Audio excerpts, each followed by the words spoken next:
Welcome back to Woodcraft 716. I'm Mike, and today we have a special episode where we exchange some ornaments that we made with other small YouTube channels, as you see here. So the channels that were in this exchange were Matt and Dom from Friday Workshop, Hugh from McMath Woodworks, Ryan from Two Elm Builds, Chris from Custom Creative Carvings, and Darius from Mighty Sawdust. I got to make my ornament. I chose Darius from Mighty Sawdust on a random pick. So he's getting the ornaments that I'm making today. Let's get right into this build and create and inspire through woodworking.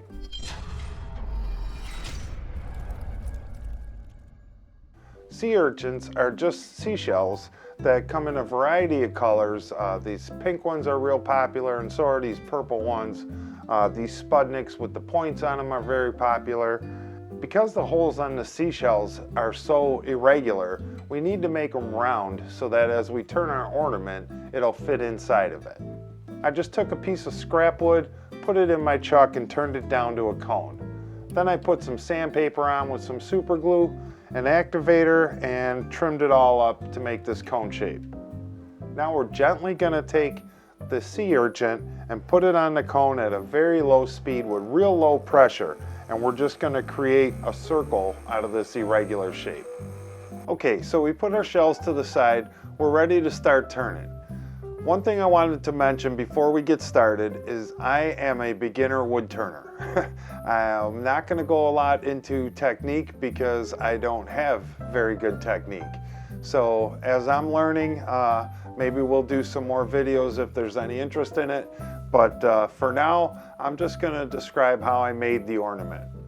And as a beginning wood turner, I'll be wearing my shield throughout the process of turning this ornament. So we'll start by putting our long jaws in. I did have an incident with the short jaws. I'll show you that here in a second, but we're going to use the long jaws and we're going to tighten them real tight. We don't want any kind of issues with this thing flying out. Okay, our wood blank is in there, and the first thing we need to do is turn this square blank into a round blank. So we're just starting with a roughing gouge. I'm going to start at one end and take little nips off until I get down to a manageable size, and then I'll start running it side to side until I get a nice, smooth, round blank. Now that our blank is round, we're going to start and put our small finial at the end. There's kind of three types that I like to use, just a ball, or a ball in a ring, or this acorn shape. So we'll just narrow it down from about 2 inches down, and we'll keep narrowing it down until we get small enough to make our finial end. The problem that I was telling you about earlier is that I used small jaws instead of long jaws, and I didn't try to take off a couple inches and narrow it down. I just hogged it off until I could try to get my little ball on the end. The piece flew out. First, an immediate reaction was to jump in the air. Then I shut the machine down, took off my shield, and then looked for the part. Here it is in real time. You could see me jump, and here it is in slow motion. You can really see the piece fly off, and we just shut the machine down and put the longer jaws on. So after we get the finial on, we'll work a couple inches further in, and then we'll take a break and stop. Now we're just going to work it down, narrowing it as we go towards the thin end. So we always want to work from the thick end towards the thin end. And once we reach our desired thickness that we want, or the shape that we want, we're going to stop right there, and we're not going to go back to that point after we get our desired shape. This is just getting too thin towards the end there, and you don't want it to snap off. So once we get the shape we want, we're not going to return to any kind of turning on that portion of it anymore. Then we'll just slide the tool rest out of the way, and then we'll hit it with some sandpaper. This part is completely done now, other than the finish. For the finish, I'm just using this stuff called Shello Wax. One's a paste and one's a friction polish. The paste I put on first, get it up to speed, and buff it to a shine. Then I use the friction polish and I put that on with a rag, and then get it up to speed and use the friction from the wood turning piece to give it a good polish. And that's it. That's all the finish we're going to use. I'll put a link in the description to all these products. If you're interested, go ahead and check those out. I'd really appreciate that. Now that the tip of the finial is all set, we're going to go on to the next step of the body of this ornament and create a cove. We're just going to go back and forth until we get this nice shape that we're looking for, kind of like an apple core. Once we get that done, we'll slide on to the top of that section and make it maybe like a mushroom shape.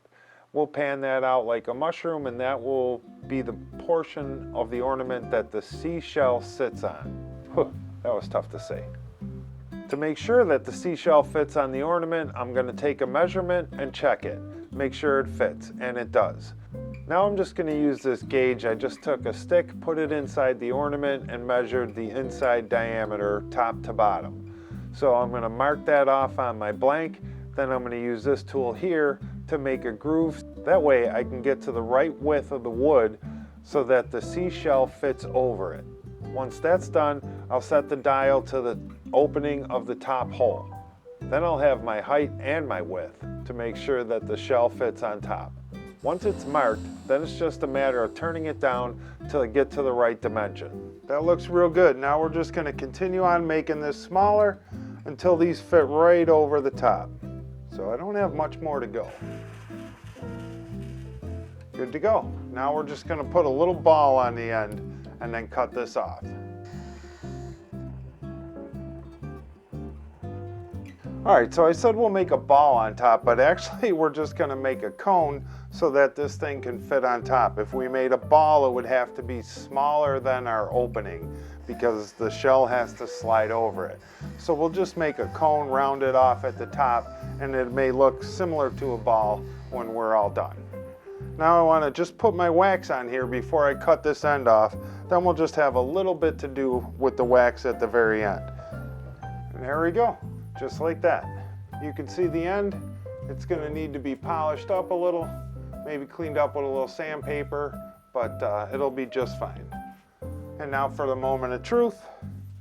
We put the shell on there.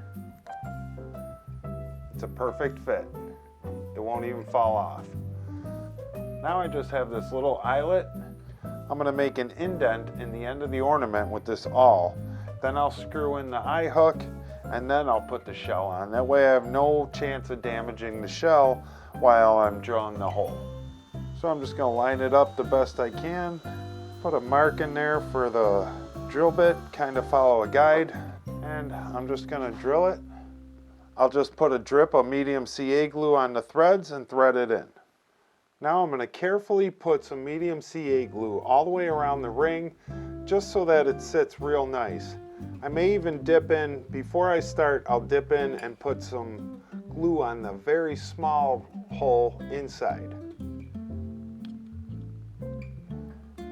Okay, now we'll carry on and put the ring of glue on the outside.